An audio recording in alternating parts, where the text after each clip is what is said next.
So ఇలా detail T shirts రావడం common. ఇట్లాగా మంచి క్వాలిటీ దొరికింది అనుకోండి, ఎవరైనా మంచి డీలర్ దొరికాడంటే అతన్ని పట్టుకొని మంచి పనులు చేయించుకోండి. ₹1 అటు ఇటు అయినా పర్లేదు కానీ మంచి క్వాలిటీ చేయించుకోవాలి ఎప్పుడైనా. ఎందుకంటే కస్టమర్ సెకండ్ టైం రావాలంటే తప్పదు. లేదు జస్ట్ ఎర్నింగ్ టైంపాస్ అంటే మీరు ఎక్కడైనా బుక్ చేసుకోండి. ఎవరైనా ఉంటారు చాలామంది హైదరాబాద్లోనే. సో ఇక్కడ క్వాలిటీ చూస్తున్నారు కదా, మీకు ఎంత నీట్గా ఉందో, ఎంత ప్రీమియం లుక్ వస్తుంది అనేది చాలా ఇంపార్టెంట్. మీరు క్వాలిటీ ఏదో మెయింటైన్ చేయకుండా బిజినెస్ అవ్వాలి అంటే అవ్వదు. అదొకటి గుర్తుపెట్టుకోవాలి. ఇప్పుడు ఇది వైట్ టీషర్ట్ ఒకటి ఆర్డర్ వచ్చింది, చిన్న అబ్బాయి ఆర్డర్ చేశాడు ఇది. ఇప్పుడు ఇంకో టీషర్ట్ ఇది ఆర్డర్ వచ్చింది, ఇది ఇంకొక టీషర్ట్.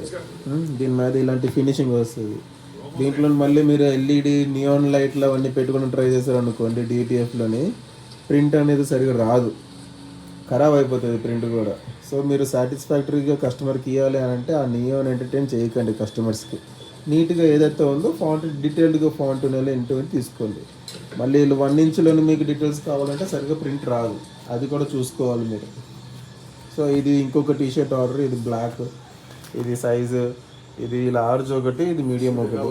ఇప్పుడు ఇంకా దీనికి ఫ్రంట్ ఒకటి ప్రింట్ ఒకటి ఉంది. ఇప్పుడు బ్యాక్ అయిపోయింది. ఇప్పుడు మనం దీన్ని ఫ్రంట్ ఒకటి ప్రింట్ చేస్తాము. ఈ ఫ్రంట్ ఏంటంటే ఇదిగోండి ఇట్లా వస్తుంది. ఇప్పుడు ఇది డూమ్ అని ఒకటి వస్తుంది. సో క్వాలిటీ అనేది బాగానే ఉంటుంది. కొంతమంది దగ్గర ఇదిగోండి ఇప్పుడు ఈ పేపర్ ఉంది కదా, ఇదంతా డీటెయిల్డ్గా కవర్ అయ్యి ఉండాలి. ఇది డీటెయిల్డ్గా కవర్ అయ్యలేకపోతే మీకు ప్రింట్ అనేది క్వాలిటీ లేనట్టు మీకు అర్థమైపోతుంది. అందులోనే ఇక్కడ వైట్ పెచ్చులు కనబడుతున్నాయి కదా, అవి కూడా ఉండకూడదు అనమాట. సో అప్పుడు మీకు మంచి క్వాలిటీ అనేది వస్తుంది.